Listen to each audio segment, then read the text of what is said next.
Hey everybody, welcome to Raising Millionaires. I am your co-host Roger Bryan, and I'm laughing because why am I always the one that says the first thing? And this is your other co-host, Richard Lorenzen, who says less. Well, it's funny. Every week we hop on and we start chit-chatting as we're getting ready, and then every time I'm like, just push record. Yep. Yeah, we missed about 10 minutes of good conversation already, but we can. Yeah, so we're going to talk about some of those same things. So what are we talking about today? We've been talking about trusts. We've been talking about life insurance. We've been talking about legacy. We're going to be talking about AI and how it can be used in wealth planning. I also want to talk a little bit about those days. I don't want to call it burnout, but I want to call it beat up. Where you've got days where as an entrepreneur or business owner, like everything's on fire, everything's going good. And then you come in on Monday morning to a message and you're like, what the F happened? Like, where did I miss what was going on? And we'll talk about that as well, because every person listening to this podcast, you're probably a self-income producer, or you want to be a self-income producer. Is a self-income producer a thing? I think what they call it is self-employed. Self-employed, or you're a professional, and there's good and there's bad days. So I'm having one of those yesterday, and I guess I kind of set the stage for that. But Richard, I'm sure you've experienced as well. Wow. We do a lot of influencer marketing, and what I have noticed in this space, and I'm going to put a caveat on this. After I go through my vent about this, I also talked to another agency owner that laughed at me and said, dude, you're just doing it wrong. You're not treating them the right way. And when he said it, I was like, oh, totally missed that that's what I was doing wrong. So I come in on Monday, our biggest client, right? I've invested thousands of dollars in them. I had a message. They're like, we're going to in-house our own marketing. And I'm like, what? Right? We just built out all these new campaigns, all these new marketing strategies, invested heavily in technology and staff to do them. There was never one thing ever said to us about there being anything wrong. Week after week, record-breaking income for an influencer, and Monday morning, we're disconnected from every channel, and I'm sitting there going, what? Right? That doesn't necessarily happen in the professional corporate marketing space. Oh, it does sometimes. Well, it does sometimes, but usually there's some forewarning, right? Yeah. I could get a call from somebody saying, hey, Roger, we're giving you a 30-day notice. We're not going to renew with you. Right. Okay. I've got 30 days to try to fix that problem. But coming in on Monday morning after having talked on Friday and everything seeming right. Yeah. Okay. So it's not about the client. It's about, okay, then what do you do? Because you spend the day just psychoanalyzing every decision, conversation, talking to your team, looking at every campaign, looking at all the results, and like, I still can't find it. I can't find the why in this separation. And they just said they want to in-house it. And I'm thinking to myself, like, it takes us 15 people to run your campaign, right? How are you in-housing that as an individual influencer? They're probably going to another agency. And here's the thing. Here's what I learned. And it's so simplistically brilliant. I was like, OMG. So my buddy runs $6 million a year agency in the exact same space. He's based in Australia.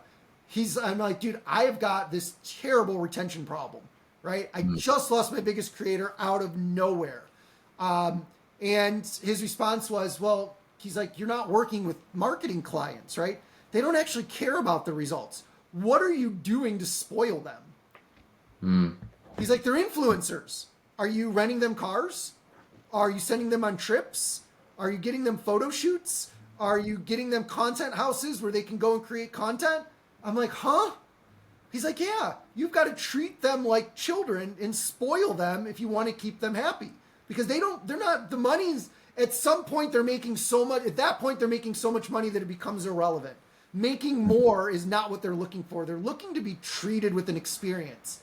And it was a major kick in the you-know-what, because it made perfect sense for the personalities of the people we're working with, and I didn't get it. And so here I am, a little beat up this week. So Richard, here's the question though. On that day, that Monday morning, right? You come in with your agenda for the week, you're rocking and rolling, and then 30% of your business disappears, 30% of your book. What do you do? Hmm. I mean, there's what do you do from a business standpoint, right? Like, what are the things that we need to do to keep going? And then Well, you there's book what do you 5 more do. sales calls, so that's what I do. Exactly, exactly. And then, but there's also what do you do from a personal standpoint, right? Like, how do you keep your mindset in a place where you can continue to execute, and you've got to do both. I always say that, like, especially in the agency business, as you know, there's a lot of ups and downs. It's really just about trying to stay steady and consistent, consistently, right? Like, not don't ride the highs too high, don't ride the lows too low. When things are going really good and you feel like you can take your foot off the pedal a little bit and coast, don't do it. Mm-hmm. But also at the same time, when things are going poorly, I actually think that sometimes it can be a mistake to go into like an over course correction mode where you start like doubling and tripling down on the sales calls and the hustling and the pounding the pavement.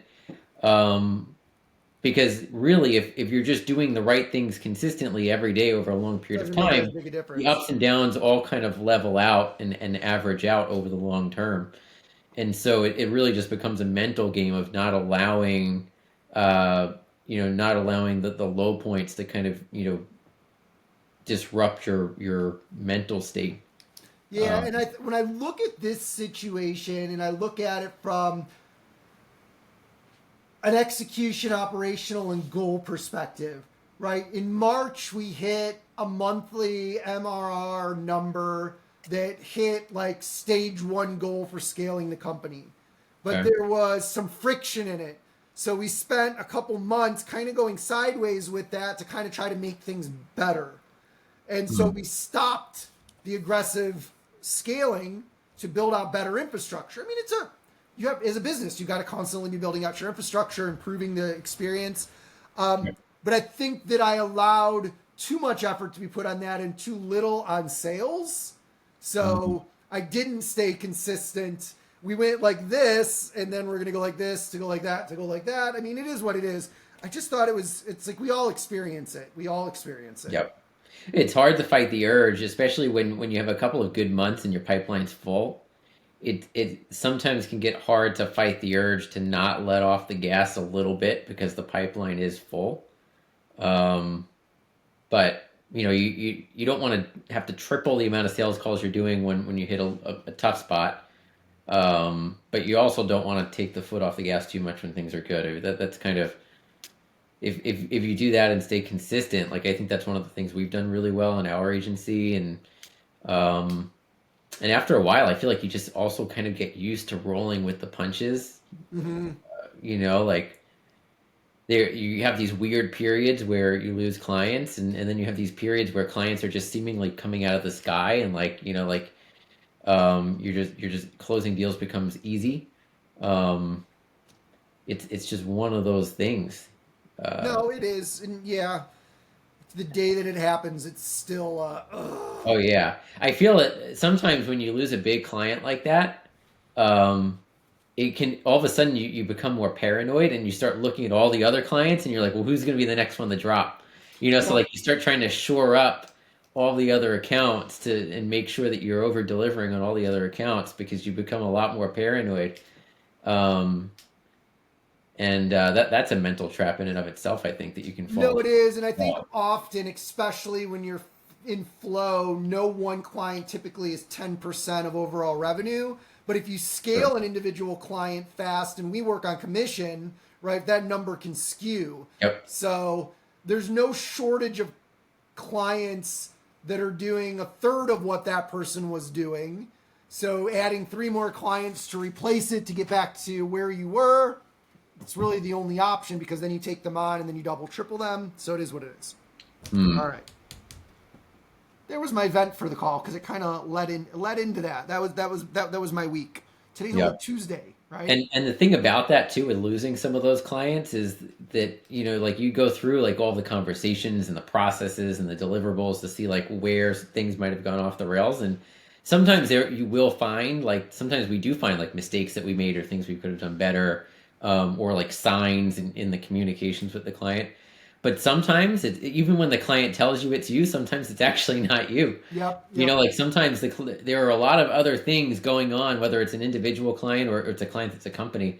There are a lot of other things going on outside the scope of what we do for them, that we have no idea is going on behind the scenes, whether it's money problems, you know, all kinds of different problems. That even if we were crushing it for them, there are just things that are out of our control. Yep, there You know, always and is. Nope, that makes perfect sense. What do you want to talk about next? You want to go into the AI stuff? AI stuff. Yeah, why not? Okay. This Markets are is up, by the way. half potential and half education. So, as you Okay. know, we've been working on our wealth architect, and we've got it working pretty well as a manual process. The prompt engine is becoming so fluid. We've now taken the family prompt, the kids prompt engine, turned it into the individual prompt engine, and we're working on the combination family prompt engine. Then after that will become the legacy one because I had no idea how complex trust and estate planning can get.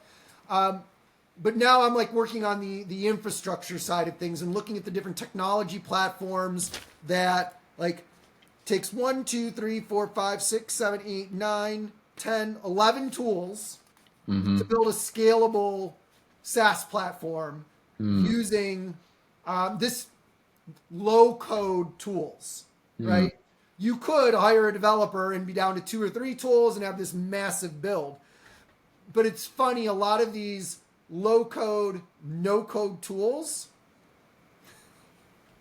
right? They're not easy to use. And Yep. because most of them are AI driven, when the AI is wrong or the AI breaks, right? I was building out in WeWeb today and I felt like I got to a great framework. I pressed execute and it gave me the exact same output that Bubble had given me. And I'm Mm. like, wait a second, are you guys sharing a templated database? I'm like, I stopped using Bubble because it was so bad. Like, how am I getting the exact same framework from you? That's interesting. It's Hmm. just hilarious. Then ChatGPT was down for a better part of today. Well, for a little bit today, but you Oh, couldn't get interesting. anything processed. But Richard, what did you think of the results that we did for Charlie? Yeah, so I tried it out. And I so basically what happens is you get to the I guess like the main page and you fill out a form where you're plugging in like your income, your assets, different vehicles that you use for your savings and investments and asset protection. And then it gives you this long, like I would say, I want to say it was like 6 to 10 pages, this really comprehensive financial plan for how to map out your, you know, what I don't want to say cap stack, but like your infrastructure for your financial planning to achieve the goals that you have for your kids, whether it's paying for college, paying for their future home or their first car, whatever it might be. And so I thought that actually it gives you a really good high level overview of all of the tools you need to be utilizing to reach your goals. It tells you exactly how you should be using those tools. Like if you're using a Roth IRA for your child, it maps out how much you should be contributing each year, and then it also shows you, you know, milestones as far as like once your child is 5, and then 10, and then, you know, 15 and 20. You know what their expected balance in those accounts will be based on standard, you know, annual rates of return. Um, and so I feel like it gives you a lot of clarity around the big picture of like this is the roadmap for each of my kids. Here's how much I need to contribute, and it breaks it down. And by doing it that way, it kind of breaks it down into small, like easy to digest steps, as opposed to just saying, you know, you need to accumulate $500,000 in a 529 by the time your kid's 18. You know, it breaks it down into here's what you need to put in every single month. You know, it makes it easier, I think, to kind of grasp. And so I thought it was great. You know, I thought it was a really good guide. I think it also makes it very easy for somebody to then take that and go to an advisor, whether it's an advisor your platform connects them with or just an advisor that they have, and they're going to be walking in with a much clearer idea of what they Yep. really want to do, which means they'll get more out of that relationship with their financial advisor, and it also gives them kind of a benchmark for making sure that the work they're doing with an advisor is actually tracking with their particular goals and what their vision is. So I thought it was really cool. It was a really cool demo. Yeah, and the part that I'm working on right now, besides trying to turn it into a user portal, are some of the additional integrations that are available out there, like integrating with Plaid, so that it Yep. actually connects all of the different accounts and Hmm. then looks at what you're doing. Because initially the idea was that it would be like checklist, did you do this? But now it can just look and then it can send you a message like on the 5th of each month. Hey Yep. dummy, this is your plan. Why aren't you doing this? And then you can actually respond back and tell it, right? I didn't have the money this month, so level that out over the next 18 years and I will make it up. And you can continue to do that. And it'll continue to self adapt Yeah. once a month. It'll also give you a quarterly statement and then an annual review. And I think that was the biggest part. Like when we sold this as a human service, right? The annual review is such an important part where you sit down with the financial advisor and you go over everything and then you look, right? Okay, I was supposed to grow at 8%. Well, I grew at 11% this year. That's great. Well, how does that adjust what I've got to do in the future? Or if it's a down year, I'm negative 12%, right? Is it an opportunity to buy into the next upcycle? Because there's almost always, well, there is always one. Yep. Um, I thought that's fun to be working on right now. And I can't think of any other tool. Like there are tools out there for tracking. Like one that comes to mind is, but it's defunct now, is Personal Capital. Don't know if you ever used them, but like it was kind of almost like a I don't want to compare it to anybody else, but you can plug in all your bank accounts and it would show you like here's where all of your assets are, your current balances, and how to track the progress of like values going up and down over time. There are a lot of tracking tools like that out there. There are a lot of modeling tools out there for like modeling future trajectory, like Projection Lab. Um, but I can't think of any tool out there that can give you a plan for how to get there, and then also specifically which tools, like which financial accounts, vehicles you need to use to get there, and then also track it and keep you accountable. So yeah, I can't think of any other tool that's out there like it. So it's I like it. I might have to pay a dev to get over some initial hurdles just to get a user facing platform available. I did run first ads for it last night. I wanted to do that because I knew I was going to get caught up in Meta's financial service offering Yep. criteria, and then I had to navigate through that. But I did end up getting approved, Okay. so that's good. I ran 3 ads just for the night, knowing that they weren't great ads, but wanting to see what it was going to take to get something out there. So there's a lot rolling on that. I'd really like to have this product up and running this summer. Yeah. I mean, I think the way when I tested it out, maybe it was a week ago that I did that or 2 weeks ago. Mm-hmm. Um, I thought the interface was clean. So like I'm excited to try it when the next iteration's ready. All right. Well, we're working on it. All right. What else did we say we were going to talk about? What else? What are you working on over in your neck of the world? So I we do a lot of financial services PR. And so for us, like especially when the market has volatility like it has had the last few months, um, that's generally good for us because we have a lot of clients who are running, funds or they're investment bankers or And I'm looking at an M&A email shops. from one of your clients right now. I'm not going to say the name, but Oh yeah, okay. So yeah, I mean, we have a lot of clients that when we have volatility in the markets like this, there are good opportunities for us to be able to help our clients with because we do PR, so we help clients with like getting on TV and doing like press interviews, CNBC, that sort of thing.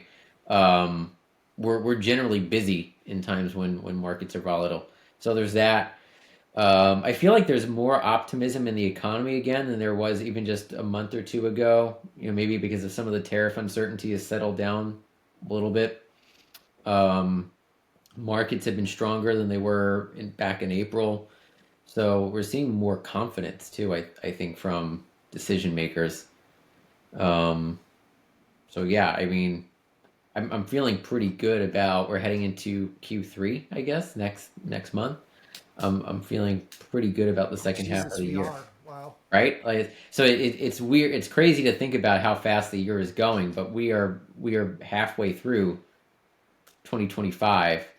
Um, yeah, so I'll leave you with that. No, you hear that and you start thinking about goals, and you're like, what do you mean we're halfway through the year? The year just started. I know it's true.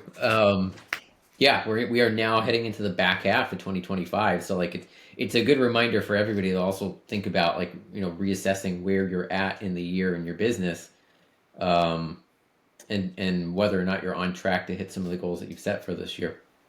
Yep, So I'm pondering. that's that's where we're at. Markets are up today a little bit. Let me see where we're at right now. When I switch screens on my computer, the Riverside thing like jumps around like the picture in picture thing. Stock market's up fractionally. VIX has been pretty cool. It's like 16 right now, so things have been pretty calm and steady. Unless you live in The LA. well, yeah, except for that. The 10 year is back up at 4.47 after it dipped over the past week, Oh, and it's wait. Okay, starting I'm about to tell you something that's going it's to break. starting to trend up again. So So, watching that. did you see that Circle just went public? Yes. Okay, so I was a super early investor. I Right. bought shares $10, right? About 2 years ago, I exited at $45 a share, Hmm. right? Great ROI. Probably would have been maybe 18, 19 when I got in, and then rode to 20, end of probably December of 23, I exited. Hmm. Maybe it was spring of 24. Um, then it IPOs at 31. And I'm like, yes, I made a smart decision. I got out at 45, time value of money over 2 years, even at 10%. I'm at like Yes. 55. And then I look at this, right? It's over 100. It's Yeah. over a effing 100. And I was like, oh, for the love of God. And that's just what, over 5 days or something? Like it Yeah, just I went think public. I don't know that that's sustainable. It doesn't really actually make any sense. What's their um I was gonna look for their. Oh, it's not even published. Or it's dividend. No, it doesn't even have a P&E ratio on here yet. Um, but man, I almost text you like a couple like last Friday on that. I just it totally must have slipped my mind. But man, that's like pre-IPO investing is always where I've done my best. And any like this is late stage. This isn't like seed round. This is late stage pre-IPO funding. Um, Was most it was this people like an equity Zen, or was this a private that deal? that was equity Zen. It was Okay. 4.5x, right? We kill for those, but then to see Yep. a 10x from there sucks. Well, you can never beat yourself up for taking a profit, but Yeah, you can. I'm really good at it. it and the thing with an IPO is it can always go there's as I learned with the Coinbase IPO, it can easily go another direction. And so you're always taking on a lot of risk. I'd rather take a 4x and cash out than You see, CoreWeave was over 160 yesterday. yep. I was trying to short it at 100. Like, what is going on there? Like, what am I missing? A negative 80 P&E. Well, like I said a couple weeks ago, there were a lot of good arguments for why the AI trade is back on, and so it doesn't need to be rational. It's just a lot of people chasing. Yep. So, I mean, look at Tesla because we've talked about Tesla a lot over the last couple of months. Um, we were talking about Tesla when it was at 215 to what 315 now. Do you think the feud is real or is it staged to get the separation that Elon needs to gain some trust back? Because this is It's like crossed my there's mind. soap operas that aren't as crazy as what these guys are doing. It's crossed my mind. I don't know. Who knows? But I mean, it doesn't surprise me that Elon was really opposed to the tax bill because he gave $100 million to this presidential campaign because he thought he was going to be able to come in and cut costs, cut waste, whatever he thought he was going to do. Um, and the administration has just continued to pile on more spending, more pork. So I think there's a good argument for why he would be frustrated, but Well, yeah, that and I thought the big one was the cut in EV yep, vouchers, yep. which yeah, and they But Elon initially said he was okay with that. Back in like January, he was supportive of that. really He was. interesting. I don't know the nuances of it, but I remember clearly him being, supportive of, or at least him saying that it wouldn't be material to Tesla. But yeah, at the same 100% going time, off the face of the Tesla, earth from a sales it, perspective. his business was suffering bad Yep. during his government service. So it's, um, See, this goes back to the sovereign wealth fund. They drove the price down on purpose. The government bought a bunch of shares, and now they're doing this. And Trump's gonna publish like a year from now this $1 trillion sovereign wealth fund. I don't know that any of that's illegal, but that's what I would do. well, if there are any attorneys out there, let us know. Yeah, let us know if it's But okay for the federal government to manipulate the stock market in order to make a profit for the American taxpayer. um, I don't know. I mean, so we talked about stocks though. Like so, Tesla 215 to 315. That's over a couple of months. You'd be up 50%. We were talking about buying Tesla back in maybe it was February or March. We were talking when it was at the low. Yep. And you knew Um, exactly where it was going to go. Like, so much of this is so easy to forecast. None of it's surprising. yep. We just need more conviction to buy some of these. Are there any trades that you're looking at right now? No. Okay. Unequivocally, no. Actually, yeah, Okay. bottomed out at 220. No, I thought it was like 215, It 214. might be. My fingers might. 222. I'm trying to get those bottom numbers. I don't know. Somewhere in there. But I mean, the market is high overall. Like the S&P is high. But at the same time, I'm hearing from, and again, like we're a finance PR firm, we work with a lot of firms that do prop trading, hedge funds, wealth management.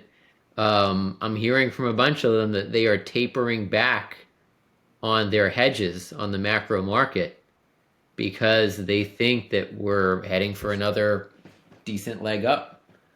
And so that kind of makes you think. It does, but on the flip side of that too, Krista asked me the other day. She's like, "You like Ray Dalio, don't you?" And I'm like, "Yeah." He's kind of like one of the main voices that I would listen to. And she's like, "He's saying some dark stuff. Is it true?" Yes. And I got into talking about his last couple books and everything, and it creates concern, right? Are we in the roaring 20s again without having learned now I've looked up all of the different dynamics of what happened to cause the Great Depression and all of the mechanisms that have been put in place to ensure that that doesn't happen, but at the same time, right, there's exuberance Yep. and some of it doesn't make sense.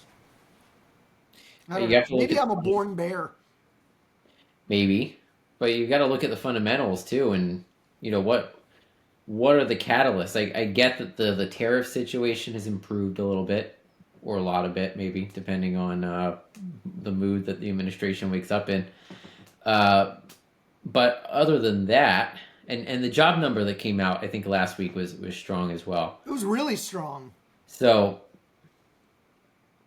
so there's that, but at the same time, you're looking out over the next 6 to 12 months. Like I don't see a big catalyst for. I don't know. I guess if consumer spending holds up, and maybe we start to see some relief on interest rates, uh, that continues to prop up GDP. I don't know. We're kind of just sitting here going in circles because neither one of us can think of a good catalyst for another leg up, I guess, in the market. But Nope. But I will take a I, nice run in Bitcoin, please. I'll take a run in Bitcoin. I'll take a run in equities. I would like to put some more money to work. I thought this summer might be a good opportunity to do it, but so far there haven't been opportunities yet. So I'm just trying to stay patient. Nope. I You know? usually I come into every call with the trade that I'm working on. I just don't have one this week, and the market just keeps chugging along, and I guess there is data to support the direction that it's going in.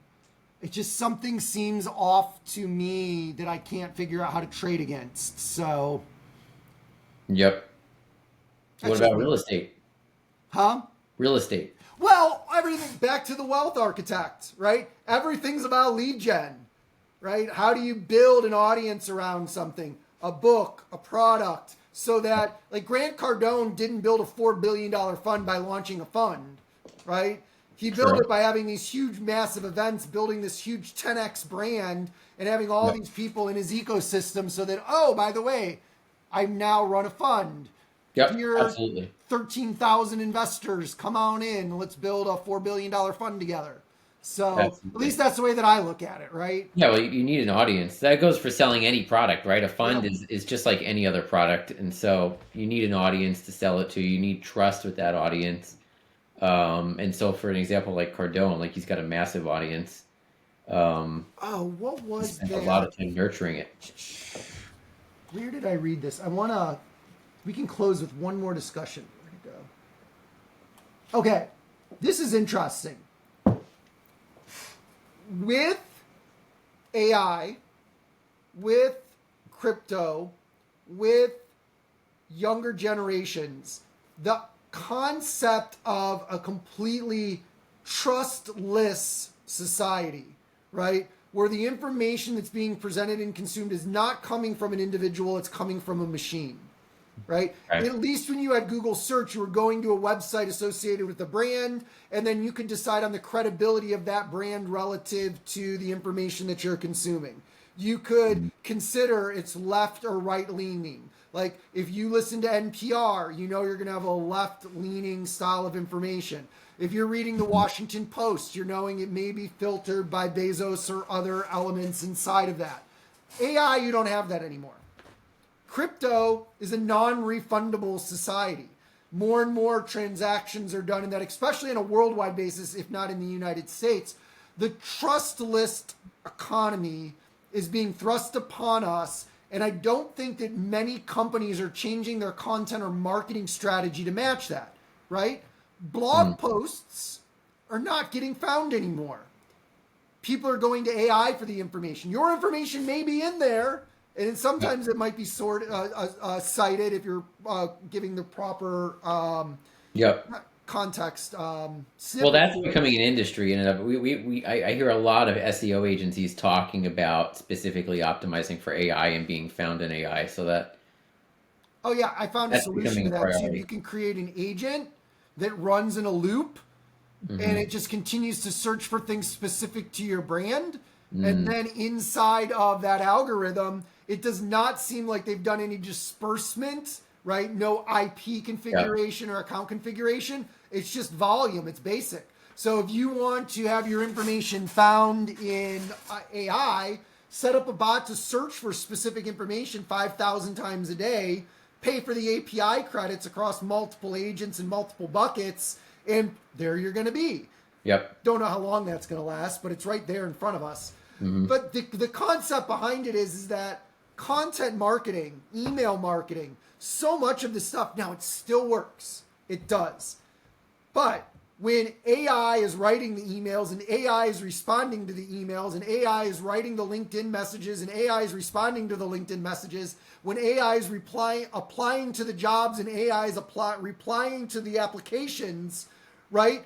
There's a term for this and I have no idea what it is, where it's just an endless cycle, right? Dystopia.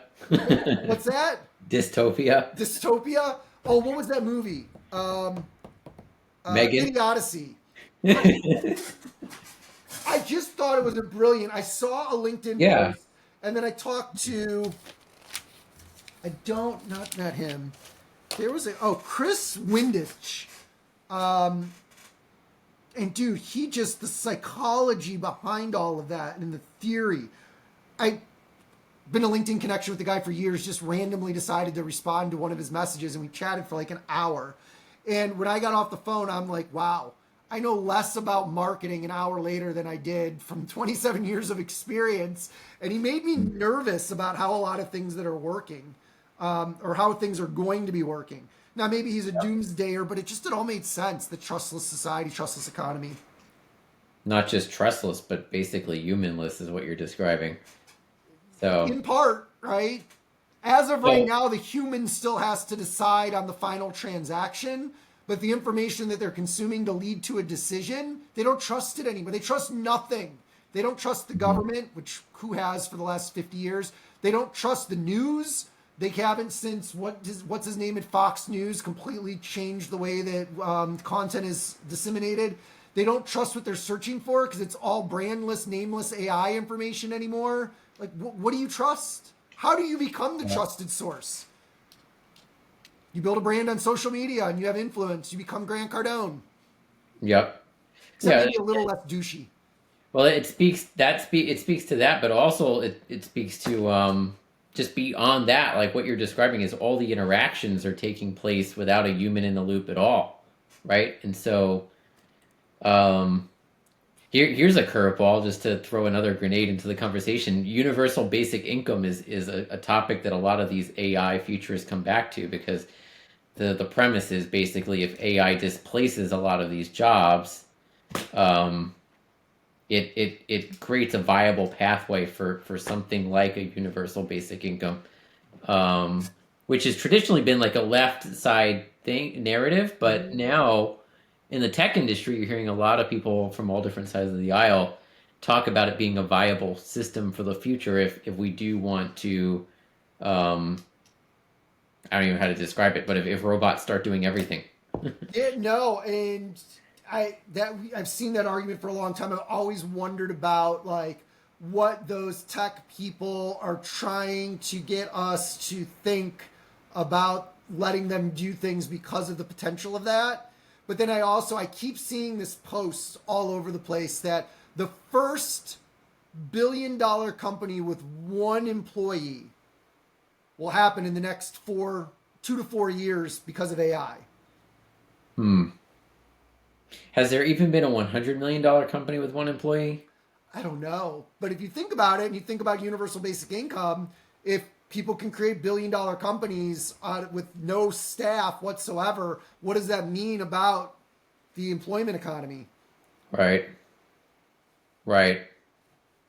That's interesting because then couldn't everybody create, you're not going to create $1 billion company, but couldn't everybody create some sort of source of income using AI? Well, they could, but they have to know how to market it. They have to know how to sell it. They have to know how to build it. They've got to make it competitive. It's got to have a USP, right? So is the argument that most people don't have the brains or initiative to do it, and so Initiative is probably a bigger part. right, and so okay, I learned this in DC, where a lot of my employees would be on a wait list for up to 7 years for this city program where you got housing, food stipends, and the second they got that, they quit their job. They were set for life now. They would never have to work again, and they would have a basic existence taken care of, right? But that's in DC. in Washington, D.C., and this was 18 years ago when I had 3 different employees get that in like a 2-year cycle. And it was like the thing. It was like the biggest accomplishment you were going to have in life was to get on that list and then to get into that program. And then you were set.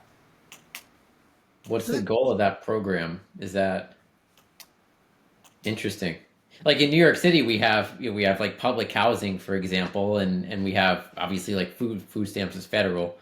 We have assistant programs like that, but it wouldn't necessarily be like public housing isn't really somewhere you'd want to live in New York City. Like I don't know that you'd want to live there in DC either, but if the choice is well, it sounds like it might be work, nicer than the projects we have here in New York, is what I'm saying. people would take it. It was like the thing. I remember this one guy, He was like 5'6", but he was like a brick house, probably like 180 pounds. And he looked like if you pissed him off, he could just rip off your head and like drink from it. Like he came in one day and he's like, Roger, I make more money sitting at home. He's like, I'm not asking for a raise, but this is just pointless. And I'm like, that's interesting. But he was right. The way that the programs were, and that goes back to just like the whole reason why universal basic income would work and why those people wouldn't go out and try to earn, because why try when you don't need to? Yep. That wouldn't work for me, probably wouldn't work for you, but Yep. there's a large majority of people that just don't want to try. What a great way to end this call. Such an uplifting message. Why try when you don't have to? That's a wrap. All right, that's a wrap. This call was not brought to you by our not real sponsor, V8 Energy. I actually didn't, well, I drank one because I had a sales call before this. How many of those things are you drinking? Huh? How many of those things are you drinking? I don't understand the question. It's fruits and vegetables. Look, Okay. one full serving of fruits and vegetables. I like my fruits and vegetables. Okay. But yeah, V8, sponsor us. All right, Richard, All right. have a great day. You too.